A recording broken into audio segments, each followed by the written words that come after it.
নিশা কচুৱা আৰক্ষীৰ ভুৱা লটাৰীৰ টিকটৰ বিৰুদ্ধে অভিযানত টিকটসহ দুজনক আটক। কচুৱা থানাৰ অন্তৰ্গত কান্দাপাৰা গাঁৱত নিশা প্ৰায় 12 বজাত কচুৱা আৰক্ষীয়ে এক গোপন খবৰৰ ভিত্তিত অভিযান আৰম্ভ কৰে।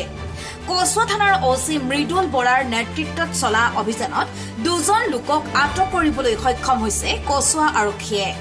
আটকাধীন লোক দুজন ক্ৰমে নাজমুল হুছেইন আৰু হবিবুৰ ৰহমান বুলি জানিব পৰা গৈছে।